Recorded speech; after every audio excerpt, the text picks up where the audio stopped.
Nadreen, India की north east की जो 7 रियासतें हैं, इनके अंदर काफ़ी डेकेड से लेकर इंसर्जेंसी चल रही है और यहाँ पर मुख्तलिफ तंजीमें अलग अलग मुल्क इथनिक बुनियादों पे या रिलीजियस बुनियादों पे बनाने की कोशिश कर रही हैं।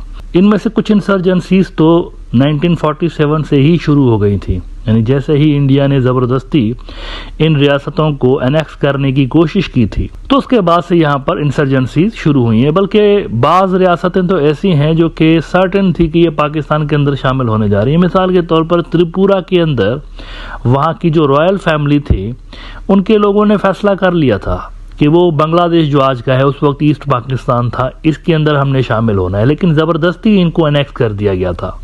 रॉयल फैमिली जो इनकी है वो इस हक में नहीं थे, इनको एक तरह से गन पॉइंट पे इंडिया के अंदर शामिल कर लिया गया था। अगर आप त्रिपुरा का मैप देखें तो बहुत अंदर ये घुसा हुआ है बांग्लादेश के अंदर, यानी 3 तरफ से इसके बांग्लादेश है त्रिपुरा के।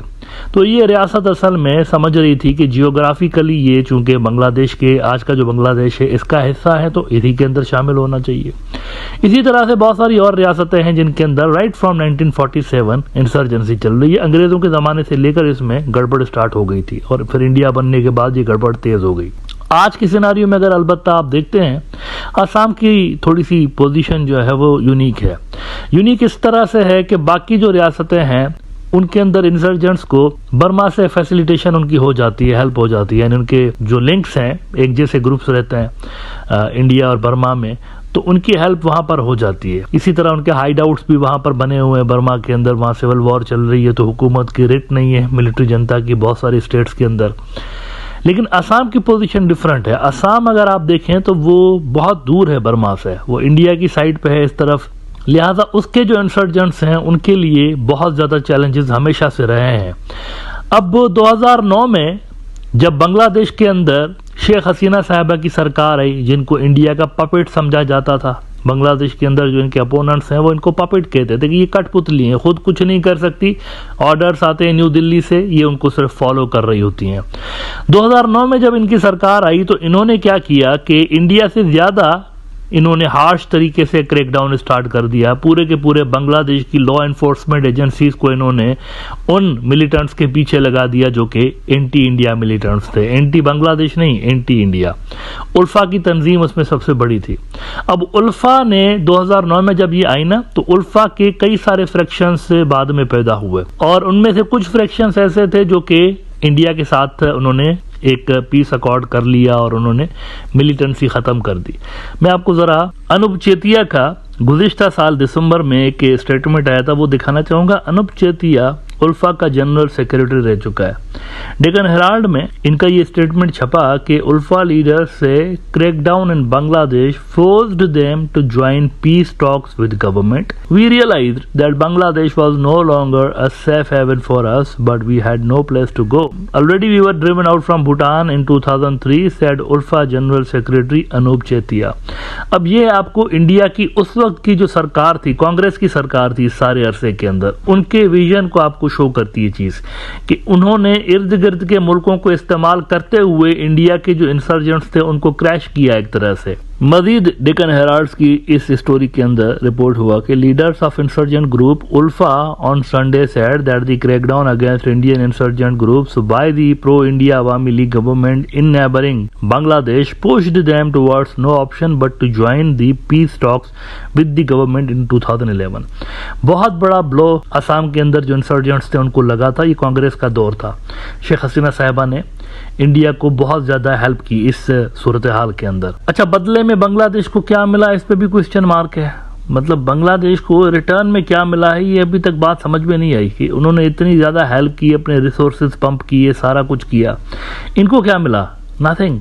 पराई जंग के अंदर ये फुदक गए। असम के इंसर्जेंट्स और इंडिया का मामला था, लेकिन फुद के ये अवामी लीग वाले। अब लेकिन ये है कि सूरत हाल तब्दील हुई है और अब यही डेक्कन हेराल्ड रिपोर्ट कर रहा है कि India's future course with Bangladesh, the BNP and Jamaat have historically been anti-India and pro-China. If they come to power, Bangladesh tilt towards China could become more pronounced. और साथ ही साथ एक नया कट्टा खुल गया है।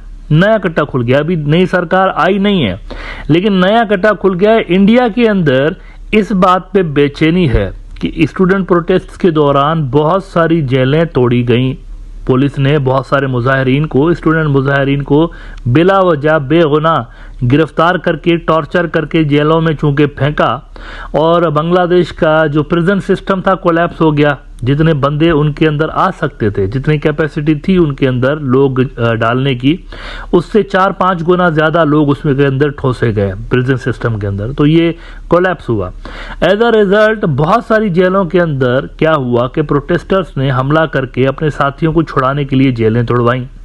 अब जब जेलें तोड़वाईं तो इन जेलों से वो लोग भी निकले जो कि इंडिया को वांटेड थे, इंडिया के नॉर्थ ईस्ट की इंसर्जेंसी के हवाले से।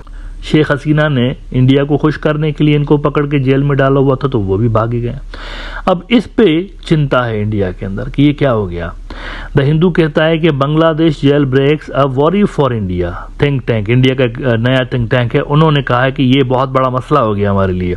The escape of some leaders of terrorist groups after mob aided jail breaks in Bangladesh could have a debilitating effect in eastern India, specifically Assam and Tripura. Self share, ये दो वो रियासतें हैं जिनकी इंसर्जेंसी का मैंने शुरू में बात की। इनका जो हिसाब किताब है थोड़ा सा डिफरेंट है।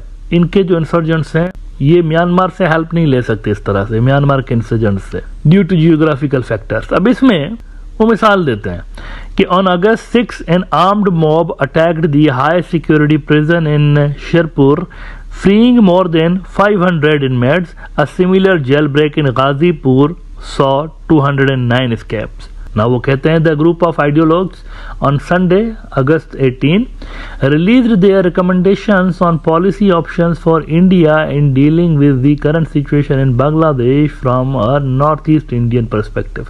कौन कौन से इसमें हाई वैल्यू टारगेट्स भागे हैं, इसके लिए वो कहते हैं the group said इकरामुल हक alias Abu Talha, the India operations head of Ansarullah Bangla team, was one of those who escaped during the jailbreak. He was arrested in Dhaka in 2023 based on intelligence input from Indian agencies. उसके बाद another escapee was Nematullah, the commander of a module busted in Kolkata. It is still unclear whether the Amir of Jamaatul Muslimin Abdul Amin and Zakaria Mondal, the leader of Jamaatul Mujahideen Bangladesh, have escaped in these prison breaks as they were also in high security jails. तो बहुत सारे high value targets यहाँ पर भाग गए हैं Indian security officers के नज़दीक, और वो समझते हैं कि इससे अब ये जो नॉर्थ ईस्ट की इंसर्जेंसी थी हमारी, ये बहुत ज़्यादा बॉयल होने जा रही है दोबारा से। और उनको ये नहीं पता कि जो नई सरकार आएगी वो हमें दोबारा इनको पकड़ के हमारे हवाले करेगी इन लोगों को या नहीं करेगी, इनको ये भी नहीं पता। जियोपॉलिटिकल लैंडस्केप पे इस वक्त एक फोग सा छाया हुआ है। सर्दियों के मौसम में अक्सर फोग होता है ना, विजिबिलिटी 0 हो जाती है, तो एक फोग है असल में इस वक्त बांग्लादेश की सूरत हाल पे और इंडिया के नॉर्थ ईस्ट की सूरत हाल पे एक फोग है, क्लियरिटी नहीं है कि अगली जो गवर्नमेंट होगी इसकी क्या पॉलिसी होगी, इंडिया को भी नहीं पता। लेकिन कंसर्न्स बहरहाल इंडिया के अंदर जरूर बढ़े हैं कि अब ये जो इतनी मुश्किल से हमने अपनी तरफ से समझ रहे थे कि कंट्रोल कर लिया है नॉर्थ ईस्ट की इंसर्जेंसी को, वो दोबारा से अगर खुल गई तो हमारा क्या होगा। ये तीसरा फ्रंट इसको बोल रहे हैं, थर्ड फ्रंट है हमारे लिए।